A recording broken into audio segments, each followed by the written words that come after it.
बहुत समय पहले की बात है।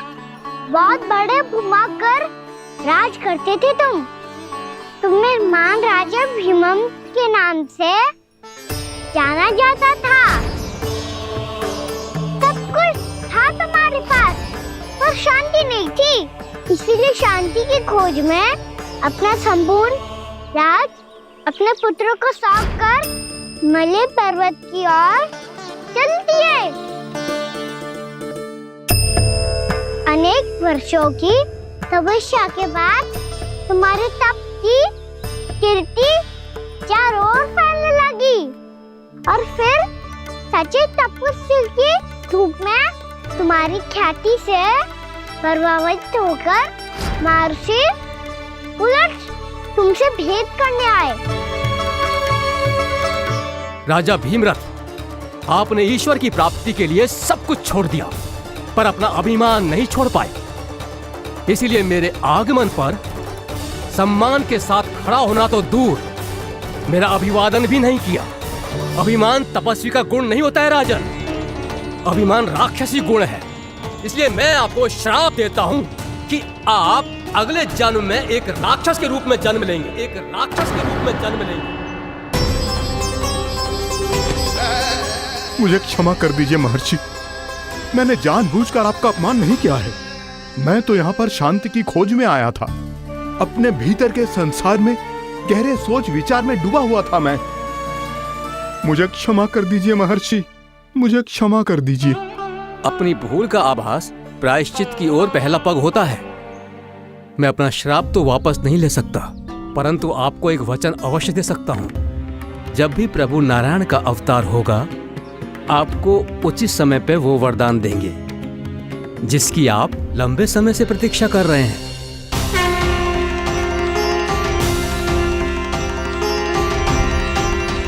प्रभु, आपने मेरी आंखें खोल दी। अब मुझे पता चल गया है कि आप कौन हैं और मैं कौन हूँ। इसलिए आप मुझ पर कृपा करके अपने चरणों में स्थान दे दीजिए। मुझे वो शांति प्रदान कीजिए जिसकी खोज में मैं वर्षों से भटक रहा हूँ। शांति तो मोक्ष में ही है, इसीलिए मैं तुम्हें मोक्ष का वरदान देता हूँ।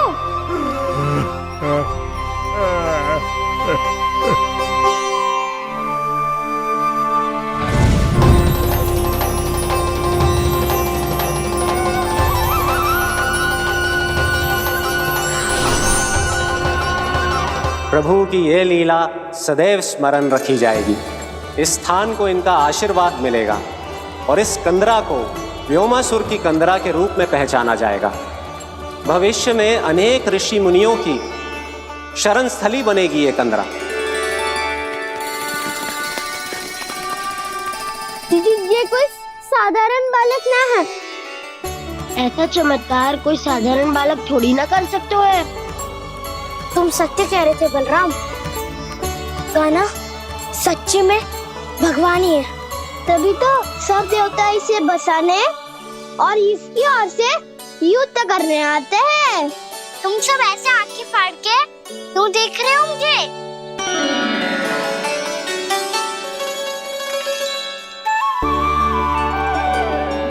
बलराम, तुम बलवान हो और कान्हा भगवान है।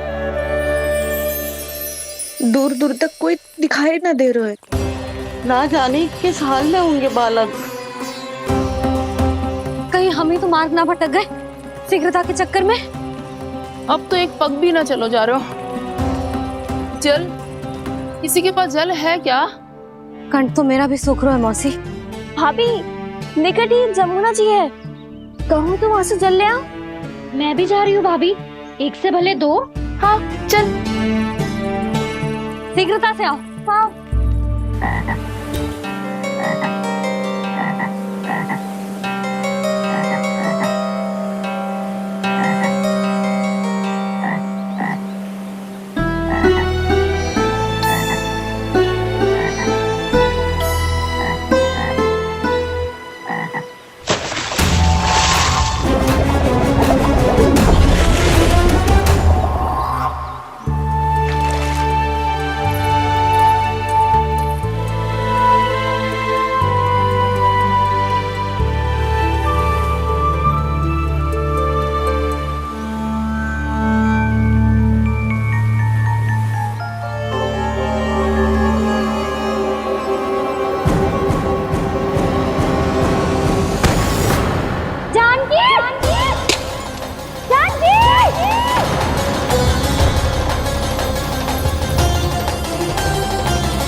जानकी, जानकी,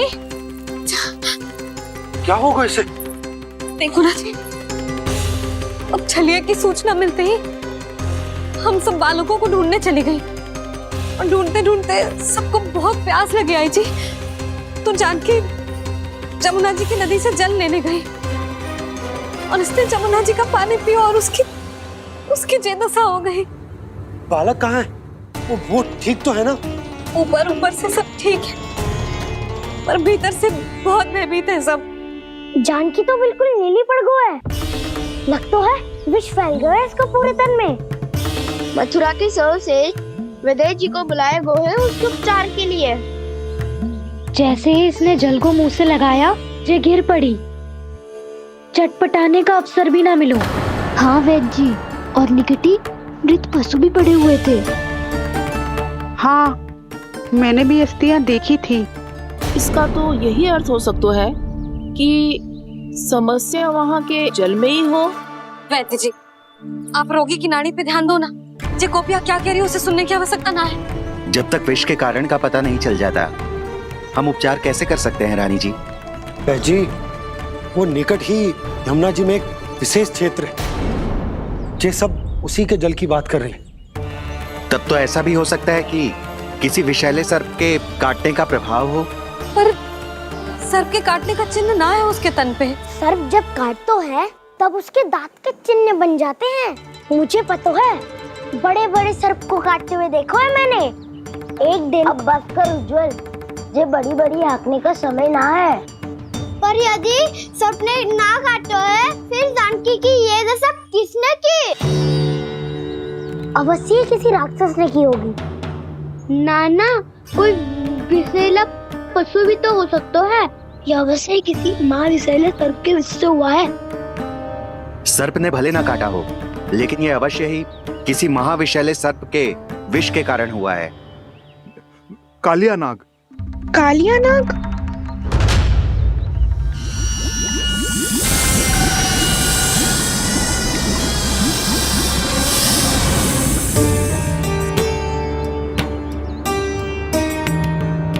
संकेतों से तो ऐसा लगता है कि जानकी ने कालिया नाग के क्षेत्र के विशाल जल पी लियो है।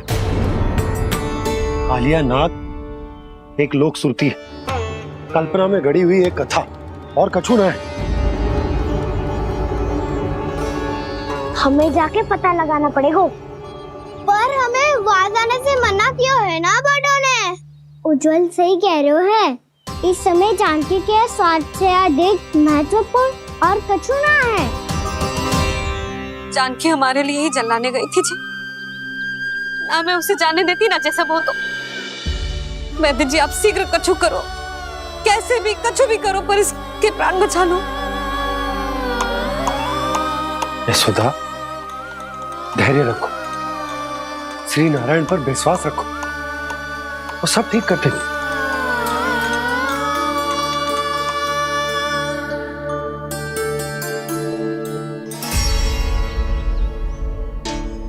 विष की काट की मेरे पास जितनी जड़ी बूटी थी, मैंने सब अर्क बना के पिला दी, पर इसकी दशा में अभी तक कोई सुधार नहीं दिख रहा है। यह अंतिम जड़ी बूटी है, अगर इससे भी चमत्कार नहीं हुआ तो फिर जो नारायण की इच्छा।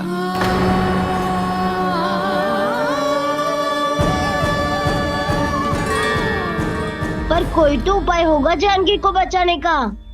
कान्हा, यदि तुझे किसी औषधि के बारे में पता है, हमें बता दे, हम जाके ले आएंगे।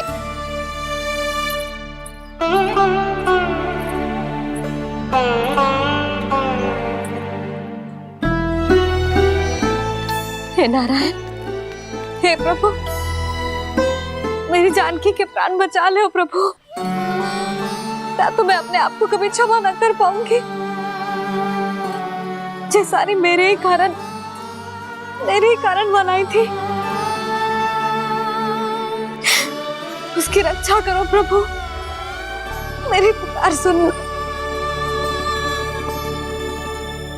कान्हा, तूने हमें वकासुर से बचाया था ना? और वकासुर से भी तो, और छलिया से भी तो तूने ही बचाया था ना हमें। क्या ऐसा कोई उपाय ना है जानकी को बचाने का? धनवंतरी,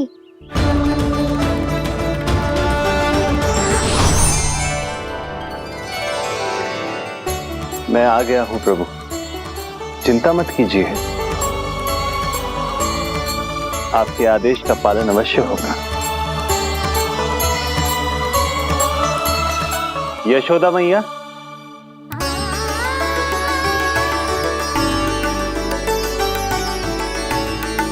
मैया आपको कोई पुकार रहा है।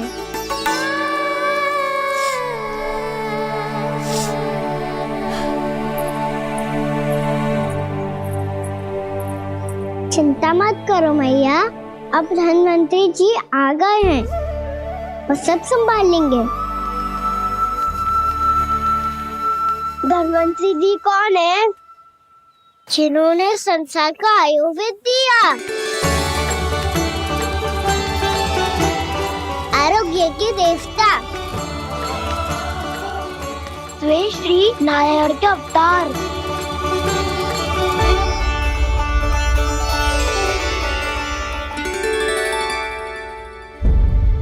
मुझे पता चला है कि आपको वेद की आवश्यकता है। हाँ हाँ, भीतर आइए। आइए आइए बैठे जी। जी रहे। मथुरा का सर्वश्रेष्ठ वैद्य अर्थात मैं यहाँ आ चुका हूँ और रोगी को जितनी औषधि की आवश्यकता थी सब दे चुका हूँ। निश्चित रूप से आपने विष की काट के लिए बहुत ही उत्तम अर्क तैयार किया है, इसीलिए किसी और वैद्य की आवश्यकता नहीं है। किंतु आप अकेले कितना कुछ करेंगे वैद्यराज, मुझे अपना सहायक ही बना लीजिए। पर जो करना था मैं पहले ही कर चुका हूँ।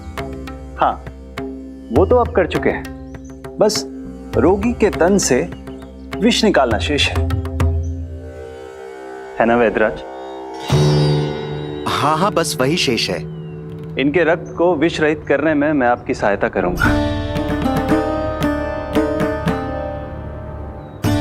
पहले ये संजीवनी मानी जाने वाली इन लाल फूलों की बूटी को भी घिसना है ना?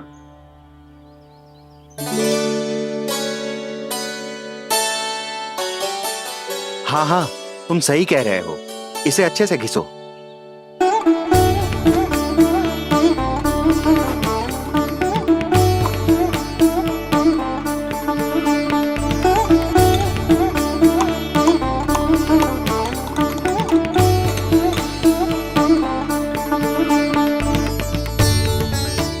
और ये नीले फूलों को भी तो मिलाना है ना? हाँ हाँ, अच्छे सहायक बन सकते हो तुम, ऐसे ही श्रम करते रहो।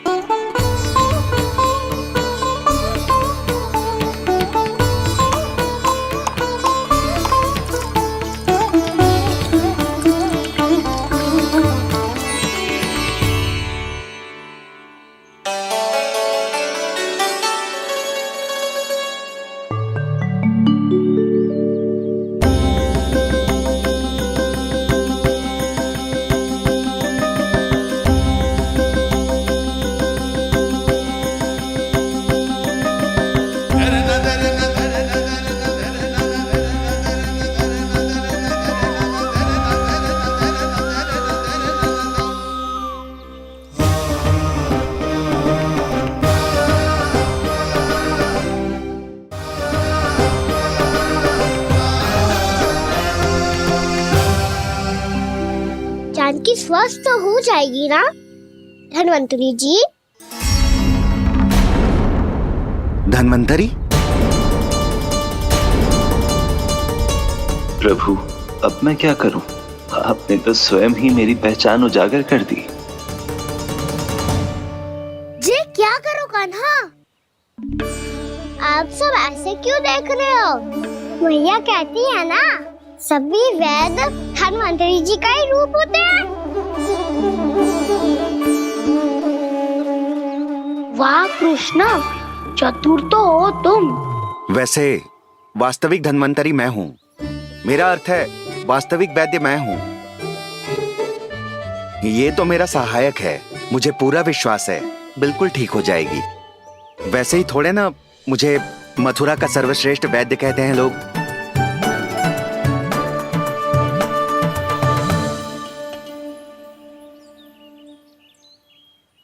जसोदा भाभी,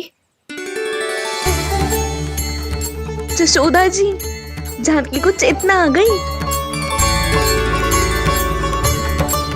जानकी,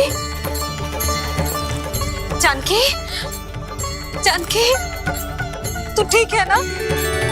क्षमा करना भाभी, मैं आपके लिए जल ना ला पाई। बस बहुत भूख लगी है। मैं अभी कुछ लाती हूँ। जानकी, माखन खाओगी?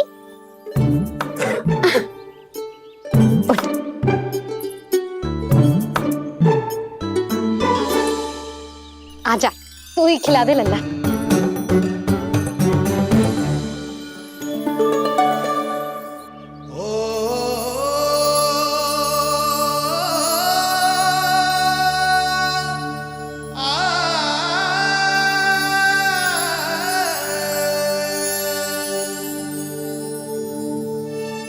तुम सब मेरे लल्ला को माखन चोर कहती हो ना? आज देखो, अपना ही माखन जानकी को खिला रहे है।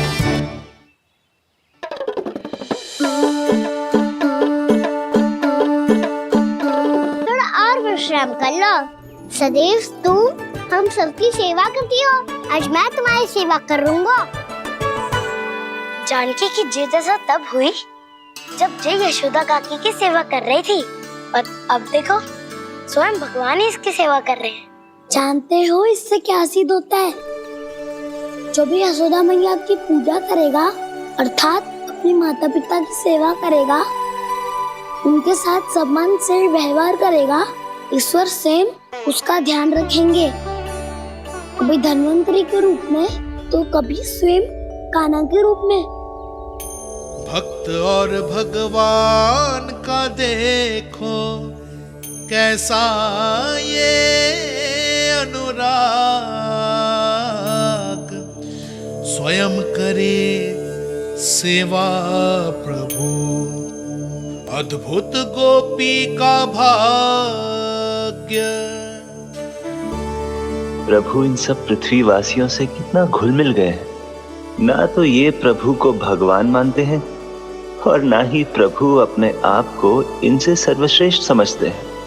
अपने आचरण से ये सिद्ध कर रहे हैं कि ये सभी में हैं और सभी इनका ही अंश है।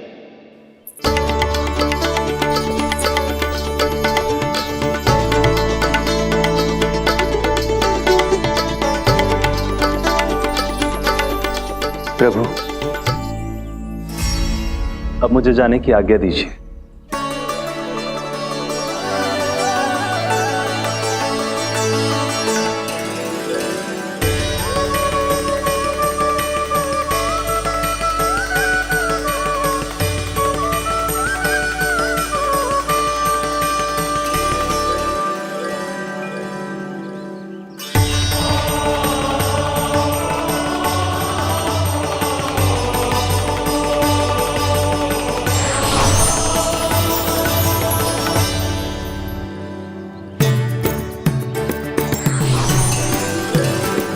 कान्हा ने तो सच्ची में धन्वंतरी जी को बुला लिया था।